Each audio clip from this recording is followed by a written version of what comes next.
Welcome and thank you for keeping it KTN Farmers TV. Today we will be talking about climate change and food security. And with me is Sarah Kabui Kahuri, who is a geographic information system analyst and a climate change reality leader. Welcome to the show, Sarah. Thank you. Tell us a little bit about yourself, and when we say geographical information analyst, what is it exactly? What do you do? Well, my career background is that I used to teach at the Kenya Institute of Surveying and Mapping. I used to teach cartography, and then I turned to geographic information systems. That was from 1990 until 2011. Then 2011, I moved on to the Kenya Forest Service, where I occupied the post of Forest Information Systems Analyst. Geographic information systems is a step ahead of what we used to do mapping. Instead of doing the analog mapping, drawing with our hands, now in GIS, Geographic Information Systems, we use computers. And it is an intelligent way of mapping, because in GIS, you'll be able to ask your data where, why, what, when, why not, what if. That's the power of GIS. Okay. Yes, and it is the tool that is now being used by any policymaker who wants to make decisions, because in GIS, it allows you to know what happened 20 years ago, what is happening today, and then you can be able to use predictive models, and you can see where we are going with whatever phenomena, be it schools, be it health, be it agriculture, it answers everything. Okay. Yes. So if someone is watching and wondering, how is GIS related to climate change and food security? GIS is a tool for investigating, for example, the climate issues we're talking about. We're talking about flooding. We're talking about droughts. Now, what is bringing about this climate change? We're talking about anthropogenic phenomena. That means human-induced. Now, when you collect data that was collected, for example, in 10 years ago, then you're able to collect data again. And we're not just using, what we call analog data. We're using digital data. And we're using remote sensing. And remote sensing, you're able to see places and things that we couldn't see with, the analog way of collecting data. So this is where GIS and remote sensing is coming in climate change, because it is going to assist us to see where, for example, we are deforesting. We're also able to see where we are doing a lot of farming. We're able to see silting in water. So that is the power of GIS and remote sensing. And it is informing climate. Okay. So when we talk about climate change, what is it exactly? Climate change is a global phenomena. And it is, we see it with our own eyes. We see it in the floods, in the droughts, in the fires, the cyclones, and the hurricanes. It is a phenomena whereby it is backed up by statistics, where the precipitation, the temperatures, they've been changing, either going higher. In climate change, we're talking about warming. So when we observe that, we can be able to see where we are going. Okay. So how is it related now, climate change and food security? They're quite interrelated, because with higher, warmer climates, it means, for example, where we used to grow tea, if it gets warmer, we shall not be able to grow that tea. If we are having, for example, you plant the usual seasons we used to plant, and then it dries all of a sudden, how many times have Kenyan farmers lost their harvest? Isn't it? Yeah. So now drought, it means you've lost your harvest. If it is very dry, all your animals die. Our nomadic tribes in Kenya, they are losing their animals. So if your animals die, if your crops dry up, that means we have no food. That means food security is becoming threatened. Okay. So are there positives for climate change when it comes to food security? Are there what? Positives in terms of as our climate warms up. Yeah. Does it have a positive effect in food production? Not all aspects of food production. Okay. Because when sometimes it gets warmer, there are some species of trees that will grow better. So it is not all negative, but when it comes to the actual eating food, it is a hazard. Okay. Yes. While I was doing a little bit of reading yesterday, I came across some article by the Global Hunger Index 2019, and they were talking climate change being a threat, especially it is a multiplier for hunger and an unnourished population. Yes. I got lost when they say it's a multiplier. Okay, when we talk about a multiplier, it is when something happens and then it starts off another, we call it an avalanche. For example, if it dries up, or the rains are short, or they are late in coming, then we don't plant when we're supposed to, and then it dries up, that means they die. Now the multiplier effects comes in is you didn't have the crops. Okay. That means we have no food. For example, in Kenya, we are a maize-eating country. Yes. Now, if there is no maize, it means a lot of Kenyans are going to go hungry. That's the multiplier effect. And if they are hungry, then it means they are going to be undernourished. And if it continues for a number of years, we are going to talk about a malnourished country. Okay. Yes. So where are we as a country as we speak when it comes to both effects of climate change and cases of malnutrition, especially among the young people? Without being very specific on the statistics, in Kenya, we are lucky because we have a lot of, we have variety of a diet. So when it comes to malnutrition, in Kenya, just like in other African countries, it usually affects the vulnerable communities where they're also being hard hit by the climate change effects. So yes, you'll go to the semi-arid regions in Kenya and you'll find that there, the children are malnourished. But as you have seen, and you've been reporting it also, we have a lot of efforts by the government to make sure that those kids are being, taken care of.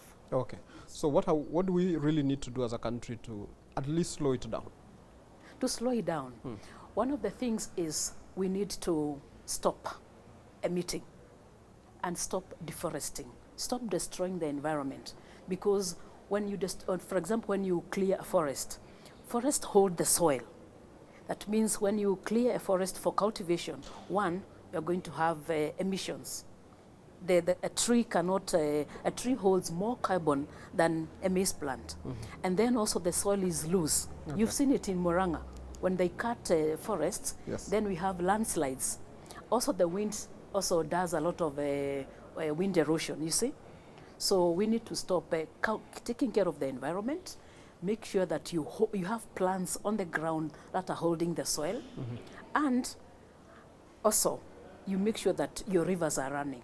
Okay. Yes. Sarah, I also saw sometime last week that agriculture is, some agricultural activities are some of the largest contributors to greenhouse gas emissions. Yes.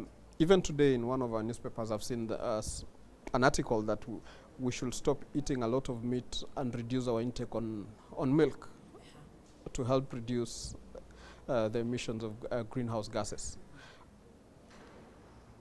I got lost because I love meat and I love milk. Where I come from, we grew up drinking milk and eating meat. Yes. So are you trying to tell me all we've been doing is we've been contributing more to global warming and climate change? Agriculture, if you talk about the livestock, yes, we do emit. And one of the reasons why we emit is because we do not take care of the manure properly. We do not manage it. Manure should be managed.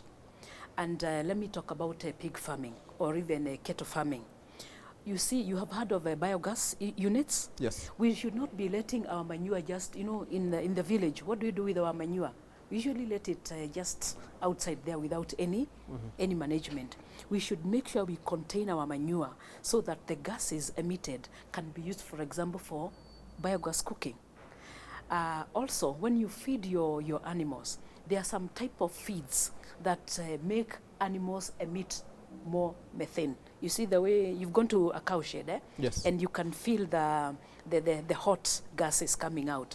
There are some feeds that do not allow animals to emit that methane. Okay. Yes. Like if you go to the Netherlands, they are very specific on what you feed your animals on.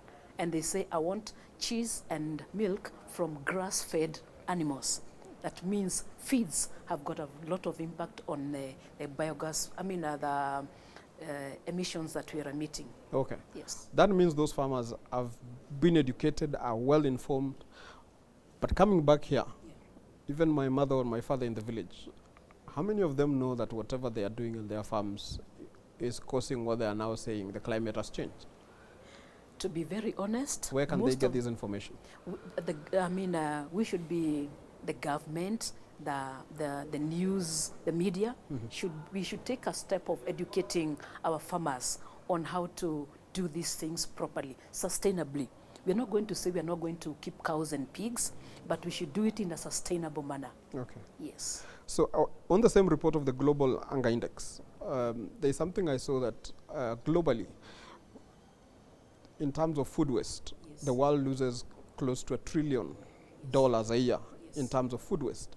And 40% of all foods produced in developing countries, Africa included, doesn't even end up to on the table. Yes. It disappears between the farm and storage because of our poor post-harvest handling processes.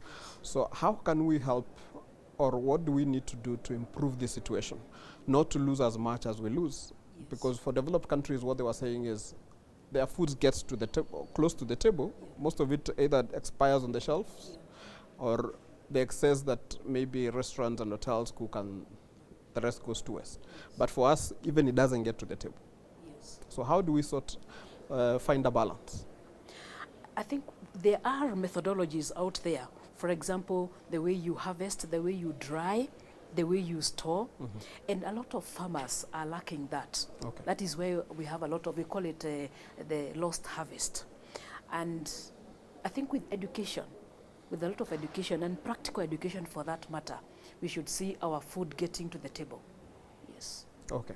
But we also have something we can talk about. Even the food that gets to the table, there's a lot of food wastage in, not just in the developed world, even here in Kenya. Look at our Dandora wastes there. A lot of it, you find it is ugali, vegetables. Somebody is sleeping hungry, and yet we have a pile of food getting lost there.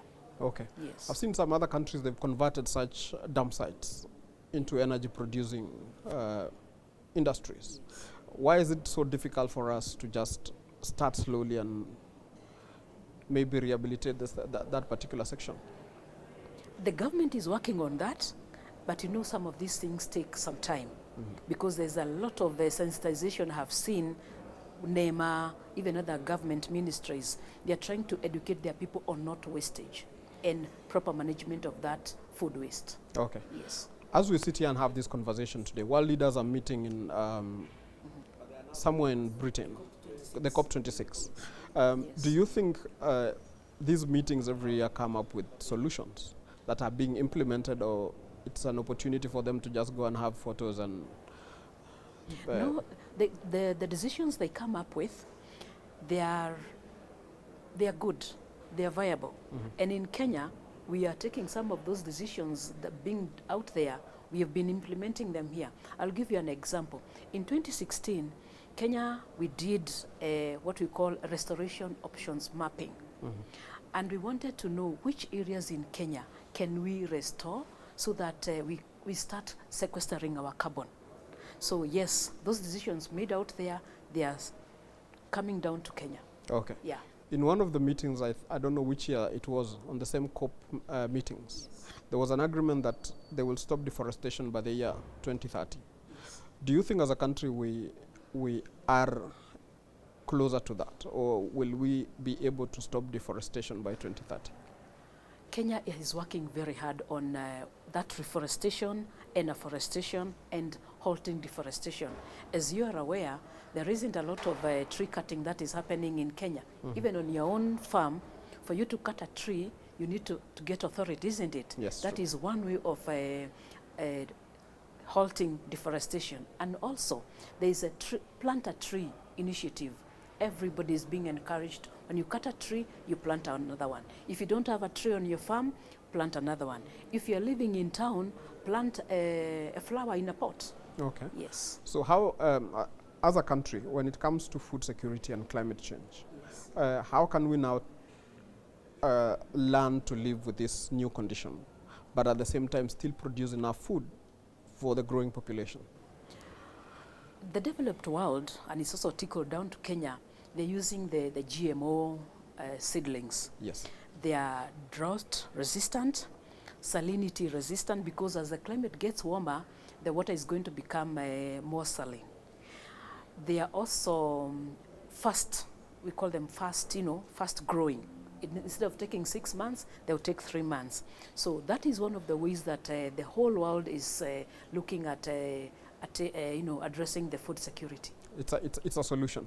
But also there are those who are against biotech, and they've come out and said it causes all these kind of diseases and affect the environment. The people who are pro-organic farming, they're talking about when you use the genetically modified seedlings, you're losing some of the original gene material. Okay.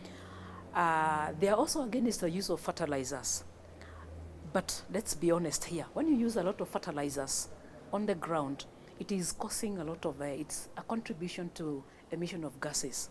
I don't know whether you have gone to a farmer who has been using fertilizers for about 5 years, and one day they plant and the soil says no. And you call in a doctor for the soil and they tell you, you can't farm here anymore. So fertilizers is in biotech. Because the more fertilizers you use, the faster crops you can grow. So it has its advantages and disadvantages. What developed countries are doing, and we should also emulate that, is to look for a balance. Use natural fertilizers, manure, and also grow fast-growing seedlings. Okay. Yeah. We've also seen the push on development of green buildings and so forth. Yes. Is that also a solution to this problem? Well, first of all, you must appreciate that, for example, in Kenya, we have gone urban. Our urban centers are growing more and more. And I don't know how long you've been in Nairobi. The way Nairobi used to be in 1980 is not the way it is now. We have a lot of tarmac, we have a lot of roofs, isn't it? That means the trees which used to be there, we've cut them down to put up buildings. Now, it means Nairobi is hotter, actually, than it was in 1980. Green buildings are a way to go. And maybe at the moment we do not have the capacity to put up the green buildings I've seen in Finland, in Switzerland, they are there. But on the corridors, we should actually think of putting up vegetation so that we take care of any carbon dioxide which we are emitting because of getting rid of the trees. Okay. Yes. I've also seen in some other countries, developed countries, they are using their rooftops, especially for these go-downs. Yes. And they are planting food. Yes. Could that be a solution also for us, especially for in case of Nairobi, where land is becoming scarce, that we can still grow our crop on our rooftops? I think it's a good idea. If you look at the area that our go-downs cover, think of it as a garden. That's a lot of vegetable gardening we can do out there. So yes, I think we should use those rooftop areas. Okay. Again, I'm sure the young people are watching and wondering, what role can they play in ensuring that we slow down climate change and global warming, but at the same time, able to produce enough food and have money in their pockets? Well, that's a difficult and good question, how the youth can get involved. One, I think the youth in Kenya should have a difference in mindset, because we should not always believe in the white-collar jobs. A lot of gardening, agriculture, I think our young people need to get involved. They need to understand, because first of all, when you grow something, you're assured of food security, and then you're assured of a job. Okay. But I think the government also needs to come in here because, for example, in pig farming, the feeds are very expensive. That means, yes, you can have a farm, but then your profit margin is very little. So if you could have a lot of raw materials, then that would be very good for the young people because they can keep busy. I know a number of young people who have got very big pig farms. Yes. Also, the other day, the government is trying to reintroduce the 4K clubs and the young farm 4K clubs. Remember when we were in schools, yes. And the young farmers clubs in high school. Yes. Do you think that is a way forward in terms of one, encouraging young people to take up farming, yes. And two, to also have them learn how to take care of the environment? Yes, the 4K Club is a good way. One, the earlier you start inculcating this knowledge into young people, they live with it and it becomes normal. As opposed to telling an 18-year-old they've never put their fingers in the soil, in manure, and tell them to do that. But if a small 3-4-year-old, you started at that level, it's not something that is nasty to them. It is part of nature, you know. And then when they see something growing, apparently kids are very excited when they see something growing and they're responsible for it. Okay. Yes, I have my grandson who has got a tree and he looks at it as if he even talks to it. So he loves that. I also see there's an organization that has come up that is trying to plant fruit trees in schools. Yes. They're called Fruit Tree Africa or something. Yes. And they are saying they want to plant more than 1 billion trees, I don't know by which year. Is that an initiative you would love to be involved with? Yes, I would. And what impact do you think will have having more trees, especially fruit trees in schools? Oh, if you go to a school that has got, or even just a normal compound, an individual's compound, with, for example, 5 trees, that compound is very cool, as opposed to a compound that has got no single tree. So yes, those fruit trees, they're going to contribute a lot to making our places cooler, and they're also going to produce food, whether it's a mango, an avocado, or a guava. Okay. The talks on climate change didn't start yesterday, or global, or trying to slow down the effects of global warming. Yes. But we've seen more and more the developed worlds don't want to stop emitting whatever they're emitting. But they are now telling us they will pay developing countries not to pollute, but but they should continue polluting. Do you think that is a way we are ever going to sort out these issues? Especially if you talk about the matters on carbon credits. Yes. So Africa is given money, or developing countries are given money to grow more trees, Yes. and the more trees you have, you are paid. Yes. So is that a solution really? Well, what I think is, and this is on a scientific level, even those developed countries, they should also stop deforesting. For example, if you look at the Amazon, they've been cutting down the Amazon trees, forest, so that they can grow soya. Those are issues that needs to be looked at from a global perspective. Everybody needs to stop emitting and deforesting. Okay. Yes. Earlier on, we talked about a few agricultural practices that are really contributors or emitters of the greenhouse gases. Yes. And you've talked of soya. Soya was one of the crops that was mentioned as one of the producers of the greenhouse gases. Yes. Do you think we need to maybe stop growing some of this thing or go slow on some of those crops? Well, you see, it's not the soya itself that is emitting, but the fact that for you to have a soya farm, and it's in hundreds of hectares, you need to cut all those trees, and that is a lot of biomass destroyed. Okay. So, and then I don't know how they are practicing that. Maybe they are practicing what we call, you leave, you follow, and then you move on to another, you clear. Okay. That is something which should be stopped, because if you leave one patch, it will not grow back the same kind of trees that were there before. No, I'm not saying that we should not grow soya, but we should do it in a sustainable manner. Okay. Yes. But how can it be sustainable if the land that we have is getting smaller by the day? Like here in Kenya, you look at Kiambu. Yes. We've grown buildings instead of growing crops. Yes. So how are we going to produce enough food if we continue destroying or building houses and doing other things in places that we could be producing enough crop? Oh, hot question. Maybe as you think of that hot question, we Yeah. should take a short commercial break, Yes. and we'll be back in a few. For our viewers back at home, today we are talking about climate change and food security. And with me today in studio is Sarah Kabui Kahuru, who is a geographical information system analyst and a climate change reality leader. Don't change that dial, we will be back in a few.